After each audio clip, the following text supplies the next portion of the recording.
So what to know to succeed?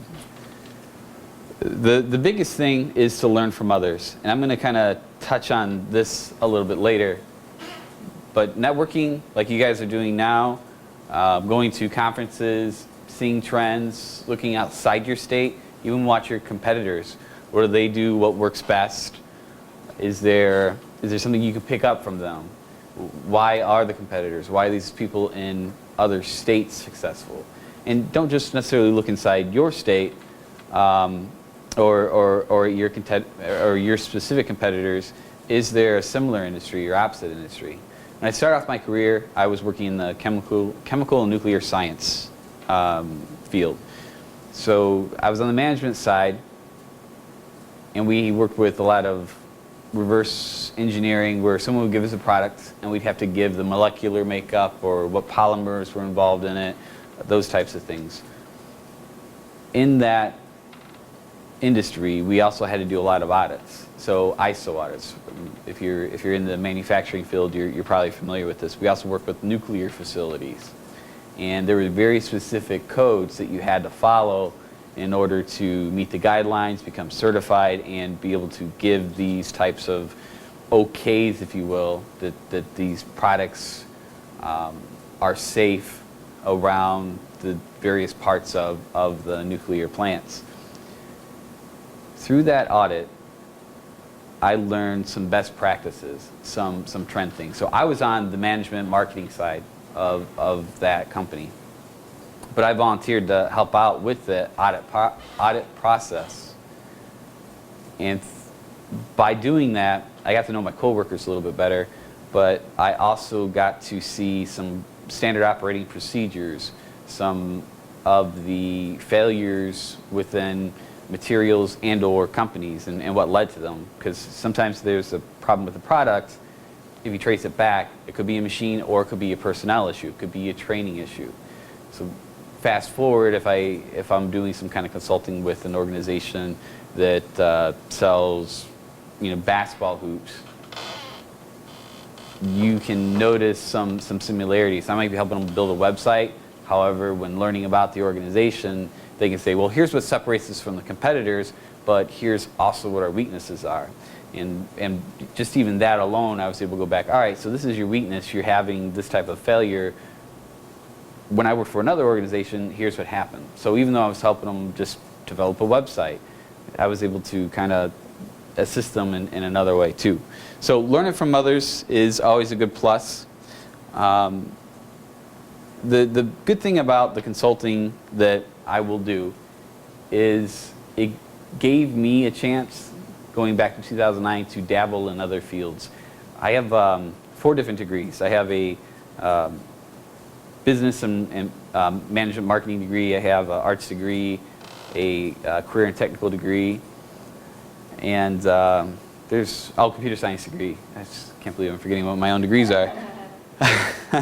It's one of those days. So I like to dabble in a little bit of different things. When you're doing consulting, when you're working for different organizations, you start to learn, wow, this is kind of cool, or this isn't what as flashy or whatnot as I thought it would be. But you also get to meet a lot of different people.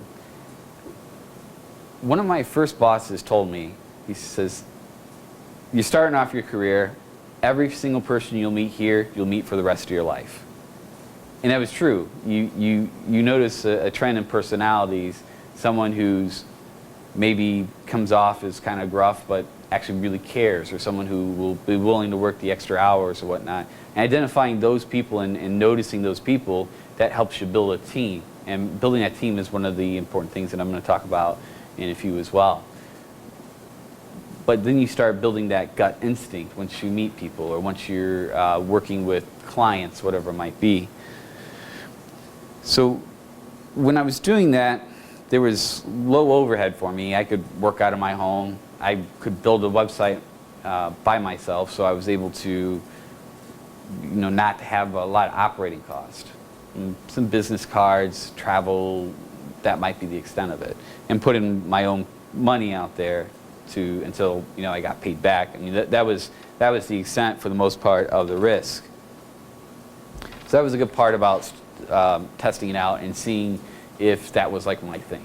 So I've stuck with that. I still do the consulting. I still work with a lot of different organizations. And when you're talking with an organization, they'll say, well, this isn't really your field. This isn't really your specialty, or whatever it might be. And my response is yes, but this is a problem that you're having. Here's what we've done in different fields. Here's what we've done in different industries. Here's how you could fix it. Here's something that you could possibly think about that's completely outside the norm. And maybe this problem is being caused because you're sticking with the norm. Keep having the same problem over and over again, whether it be an issue within your management, you bring in a new supervisor, new director, whatever it might be. Maybe that's not necessarily the answer. Maybe you have to do something completely unorthodox or bring someone in completely from a separate field to get that thing to work. All right, dancing back. So everybody here is entrepreneurs, right? Everybody's starting their own business. When you start your own business, you pretty much have to know every single aspect. So me telling you that you need to know IT, that you need to know HR, that you need to know operations is kind of a moot point. The reason why I bring this up, though, is if you are familiar with IT, and if you are building your company from maybe just you or maybe in a couple people to something much larger, that technology, that employment manual, all those things are going to grow with you. And when it gets to the point to when you have to actually hire a specific HR person or a specific IT person, you're going to know what qualities to look for in that person. If you keep having issues where you don't have enough bandwidth for the devices that you're using, then you know you're going to have to find someone with a strong networking background. If that person leaves suddenly, if they don't give you 2 weeks notice, or if you're going to hire additional staff, you are going to build around your strengths and or weaknesses as you look for those employees. If you know your specific IT items, then it's going to help you, one, if they leave suddenly, and two, if you need to troubleshoot or be a backup, or if there's a catastrophe, you can jump in and get your hands dirty. Same way with HR. I worked with SHRM, did a presentation for them recently as well, and if I have time, I'll even bring it up for you. And even though I'm in the different type of management positions, I wanted to network with as many HR people as I could, because HR is a really important world. If you do the wrong thing, you could upset your insurance company, you could upset your employers, you could do violate some kind of crazy law that you may not even know about. You could leave your phone on and not put it on vibrate, like this. But unfortunately, I got to keep this with me in case there is an emergency. But you hire based off of fit. And that fit is a very important part. I'm going to talk about corporate culture in a second too. And once you learn those personalities, once you know those people, if there's not that specific fit within your organization, there's going to be headbutting, which is sometimes good. It's not a bad thing, but there's also going to be a lack of buy-in. And if an employee doesn't buy into your company, then they're not going to care as much, or you're going to get poor work quality, and all the things that kind of come along with it. And the ability to adapt is huge. I guess it's just human nature. Some people absolutely positively hate change. And it comes from like the employee side, it comes from the company side, and even if your organization has grown, even if you're the one who makes it kind of grow, when you get stagnant, when you can't seem to figure out how to overcome the hurdles that you've been able to in the past, or there's new ones, whatever the issue might be, how are you going to adapt to that change? Most of the organizations that I've helped, change is usually brought by bringing in an outsider. And that could be consulting, that could be someone completely from a different organization. And maybe 3/4 of the time that works. Other times It does sometimes make you take a step backwards. But when you take that step backwards too, it helps you reevaluate. Either way, whichever direction you go, it makes you kind of reevaluate where you're at, why you're there, and maybe give you a clarity. There's myopia once you've been in an industry for too long. And the myopia is just like tunnel vision, and this is the way that things are, this is the way we've always done it, and this is the way we're going to do it. Problem is, this myopia is also the reason why there can be led to failure. You need someone to kind of broaden the spectrum, to add that peripheral vision to you. So adapting, dealing with change is a huge plus.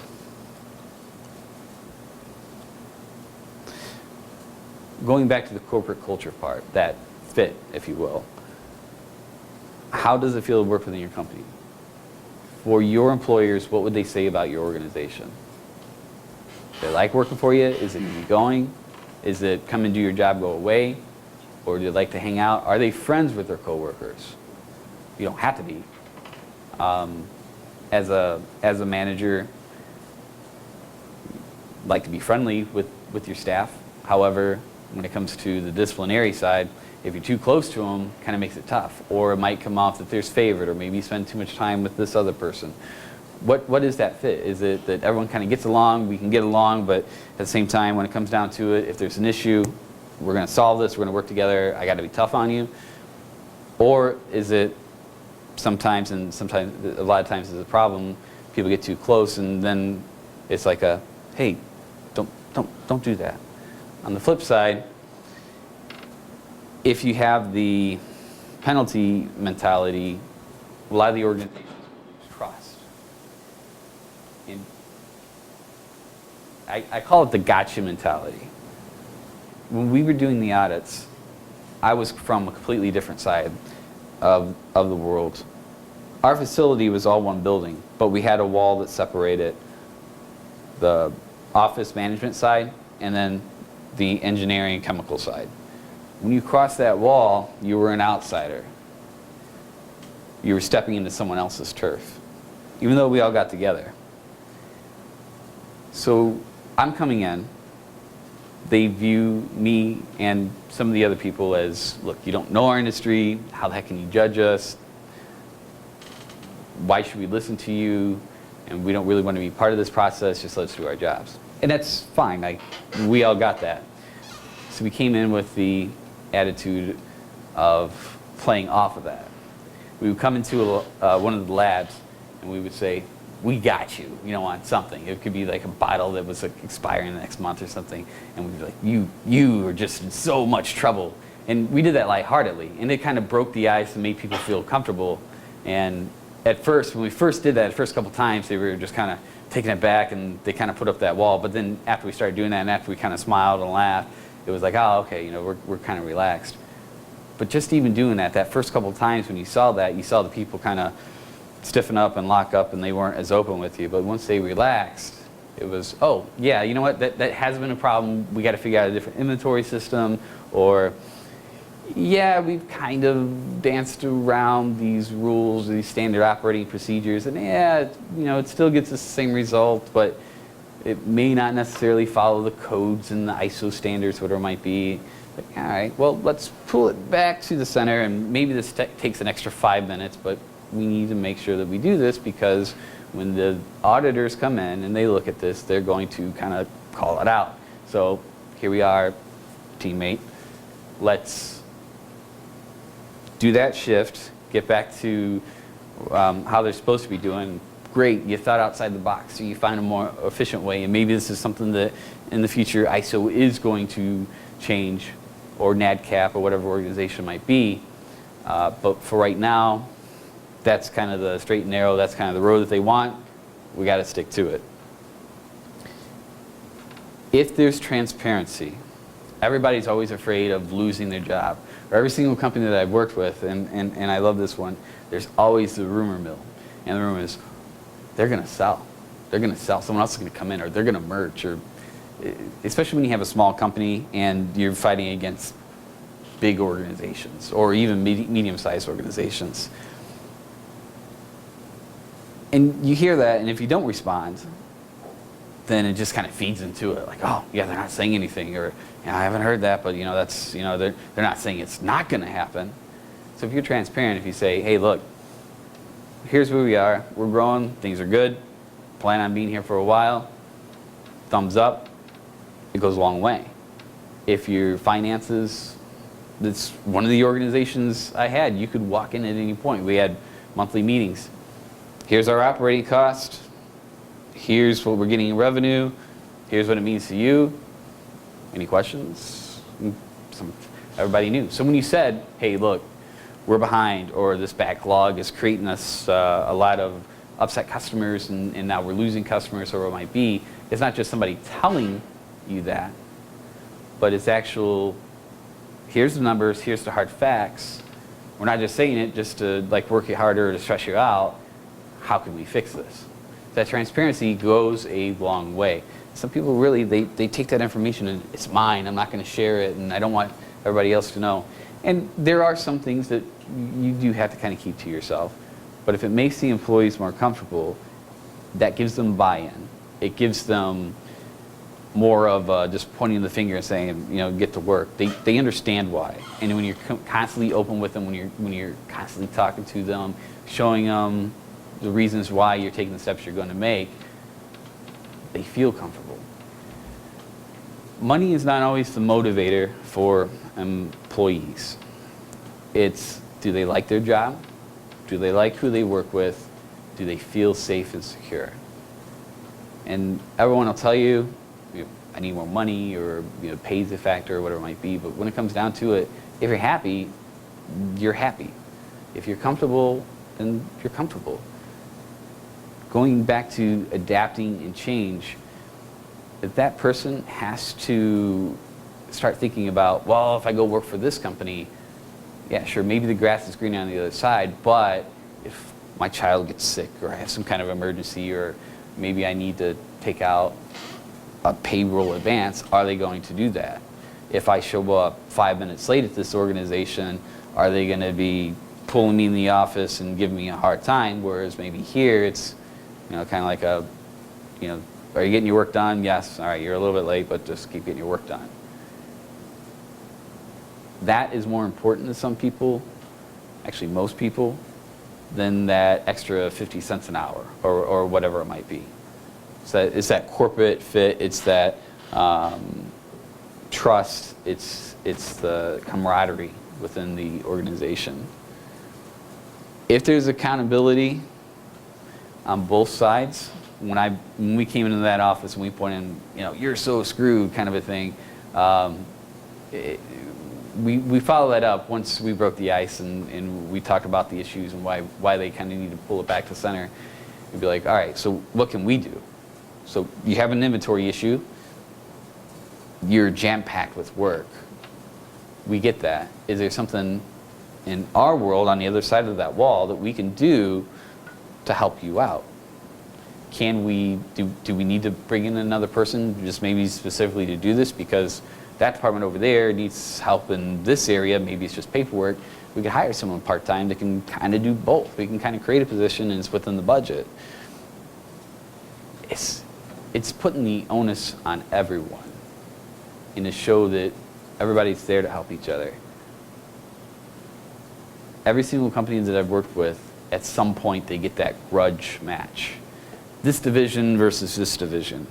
Competition's good, but there's that line that sometimes it'll cross, and there'll be that infighting or that turmoil, and that also starts all the drama and the things that kind of come along with it. When you take that approach of, you're having this issue, did something that we did?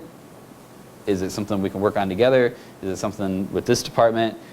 And when people start throwing other people or other departments under the bus, it's you come here, what can we do? How can we sort this out? And it sounds really simple in theory, and a lot of the times when you put people in that position, they kind of back off. It's like, oh, sorry, it's not really a thing, or whatever it might be. When I'm talking with businesses, it sounds simple. It's the first thing I tell them. Just have them talk. Sit down with them. Listen to that side. Listen to that side. Don't judge. Hear what they have to say. Make your own opinion. Take your notes. Pull them in the office. let them share their thoughts, then you step in. You're right and you're wrong. You're right and you're wrong. Here's what the common goods are. Here's what both of you or both your departments or individuals need to work on. Or it's just get your act together, quit being a jerk. Sometimes it's that. When that goes unchecked, that's when the bigger issues start, because then this person has a negative attitude and they complain to that person, that person, that person. This person may not care. This person is like, oh, you're my best friend. That's right. Let's make sure we don't do anything else to get them. And then that kind of propagates and propagates and propagates, and then you have an entire huge problem. So you nip that ahead of time before it even gets to that point. Mistakes are okay.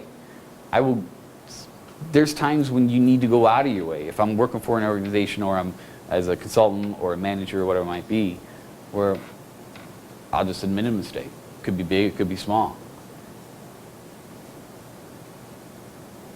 There are so many, whether it be engineering or it could just be ground level frontline employees that are afraid to say, hey, I screwed this up, because they don't want to get in trouble. And it goes back to the punishment mentality kind of organization where there's not trust. When you have trust, people say, hey, I screwed this up. Before this happens or before this customer calls or anything, my fault, I'm sorry, I know what I did wrong, I can fix it.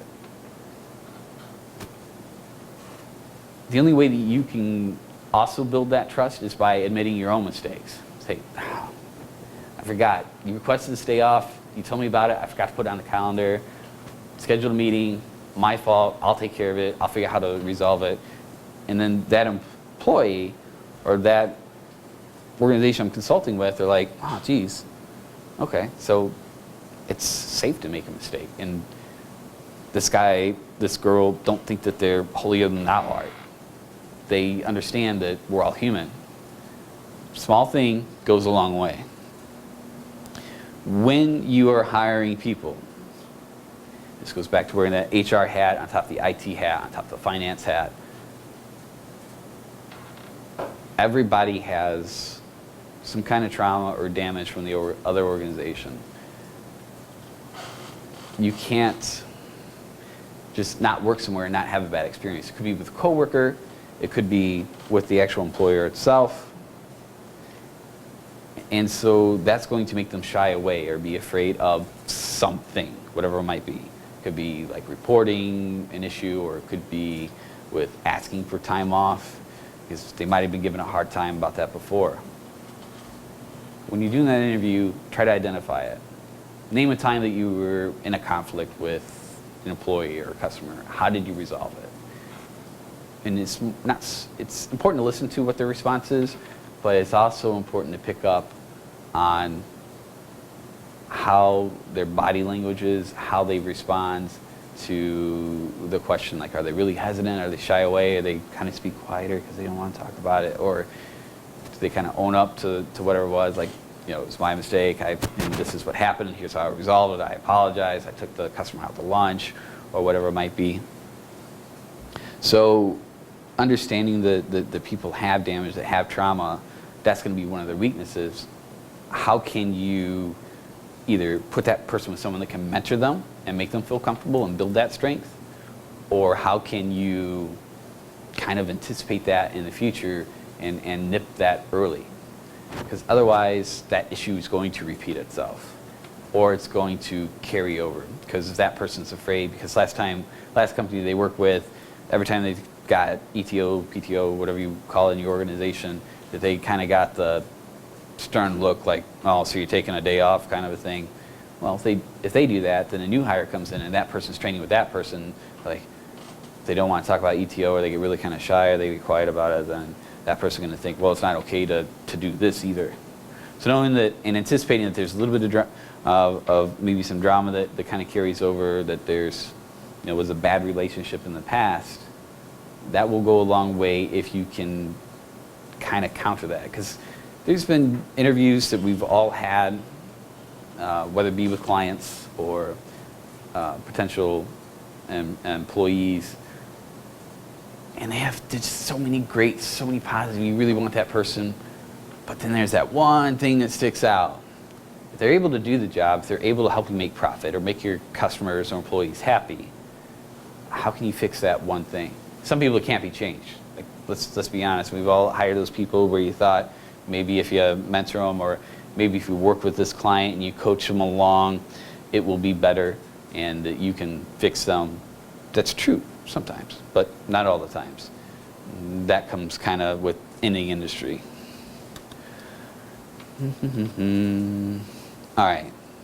I like this part, especially when I'm talking with younger organizations, because you go into business for yourself for many different reasons. Maybe you want a legacy. Maybe it's all about profit. Maybe it's, if you're doing a nonprofit, then it's to give back to others. But everyone, well, I shouldn't say everyone, a lot of the people that I talk with and the people who form their own organization want to be a mover and a shaker. That's fine. But balance that out. If you start to get that hubris, that ego mentality, you lose focus. Or someone else, let's just say it's another organization. I've seen it happen time and time again where they lose focus.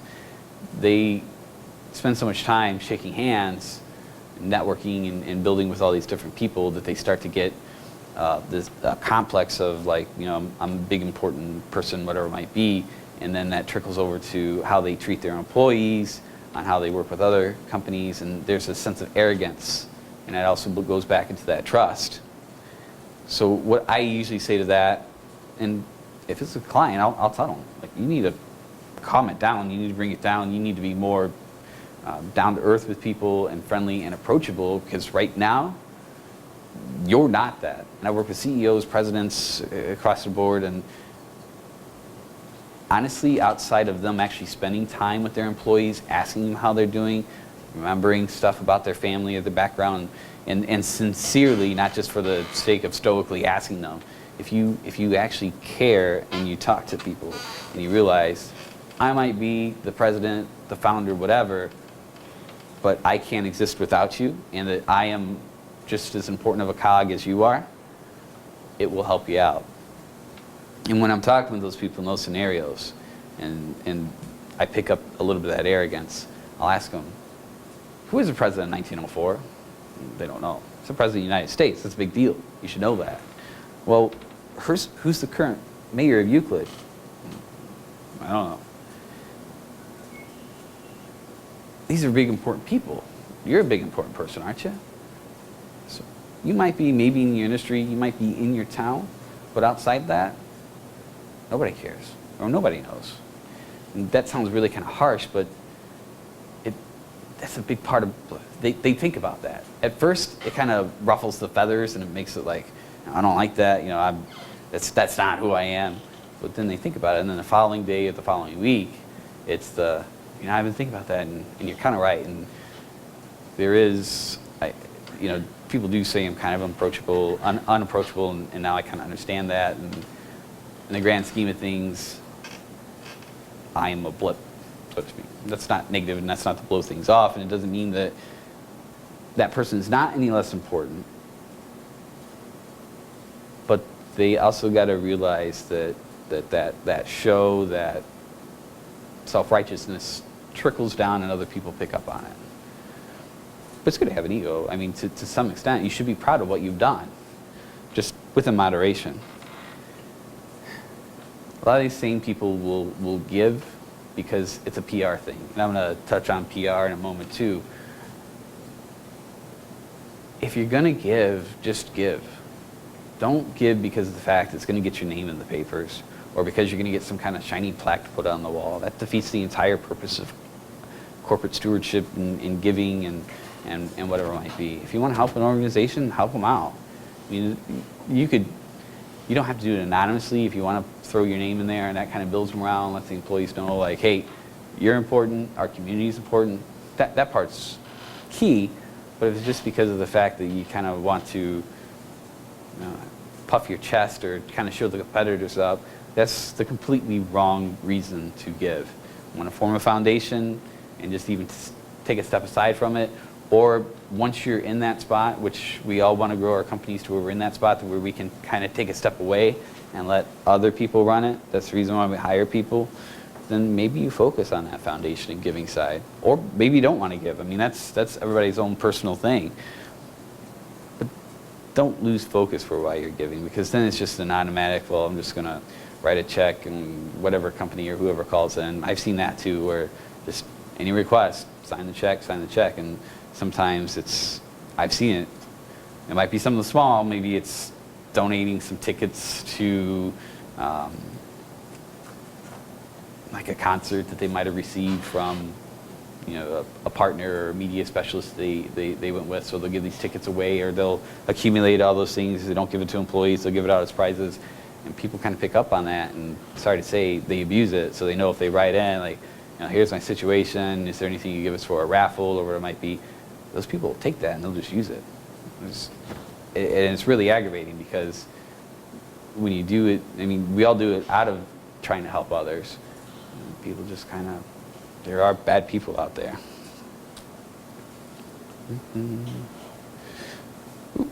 I missed a slide, that's all right. So the public relations side of the world, they say, bad press is good press. As long as your name keeps getting out there, it keeps getting out there. Make sure that you kind of control your PR. If you're kind of shadowed or placed as the bad guy, then if you overdo trying to correct it, it's just going to make you look worse. Balance it out. We all make mistakes. We all have issues. Same way with companies. There's going to be that bad turn where something happens.